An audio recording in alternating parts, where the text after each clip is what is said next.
জলপাইগুড়িতে টানা বৃষ্টি, গভীর রাতে কচ্ছপ উদ্ধার। জলপাইগুড়ি পান্ডাপাড়া জগন্নাথ কলোনি এলাকার বাসিন্দা রবি হাজরা রাস্তায় হাঁটতে গিয়ে একটি কচ্ছপ দেখতে পান। কচ্ছপটিকে উদ্ধার করে বাড়িতে রেখে খবর দেন পরিবেশপ্রেমী স্বেচ্ছাসেবী সংস্থা গ্রিন জলপাইগুড়িকে। খবর পেয়ে কচ্ছপটিকে উদ্ধার করতে ছুটে যান গ্রিন জলপাইগুড়ি স্বেচ্ছাসেবী সংস্থার সম্পাদক অঙ্কুর দাস ও দপ্তর সম্পাদক সৌরভ পাল।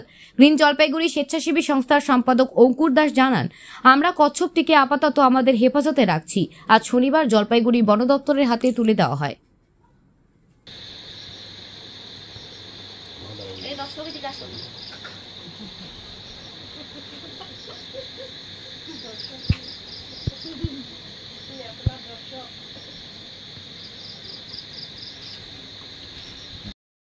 হ্যাঁ, আর রাত প্রায় 12টা বাজে। এই সময়টা আমাদের কাছে পান্ডাপাড়া থেকে খবর আসে যে একটি বাড়িতে কচ্ছপ উদ্ধার করা হয়েছে।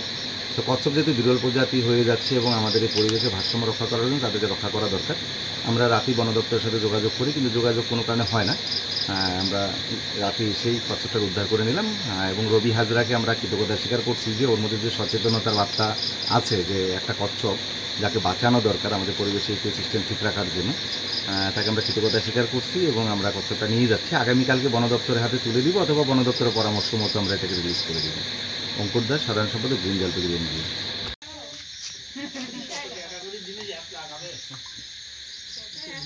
তোমাদের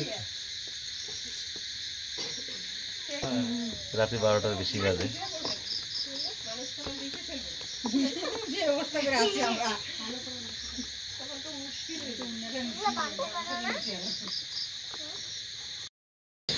আমাদের বাড়ির সামনে এটা আমাদের কোনোদিনও দেখতে পাইনি, কিন্তু আজকে প্রথম আমাদের বাড়ির সামনে এটা দেখতে পেলাম। দেখতে পেয়ে বাড়িতে নিয়ে আসলাম।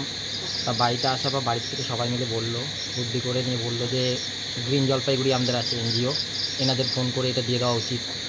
আমাদেরও খুব ইচ্ছা রাজবাড়ি পুকুরে যদি এটা ছাড়া হয় খুব ভালো হয়। আর কি উদ্ধার করলেন? এটা একটা কচ্ছপ। আপনার নাম? এবং আমার নাম হলো রবি হাজরা, আমাদের বাড়ি হলো পান্ডাপাড়া জগন্নাথ কলোনি।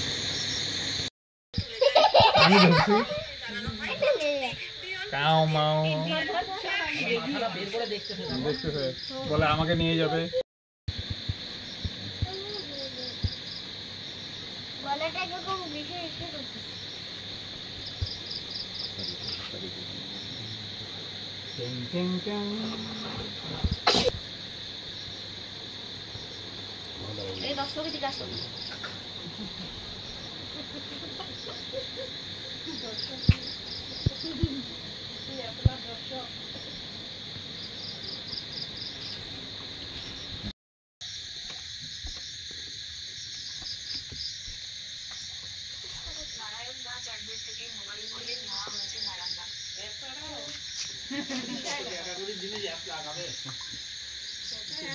তোমাদের রাতে 12টার বেশি বাজে। যে অবস্থা করে আছি আমরা, তখন তো মুশকিল।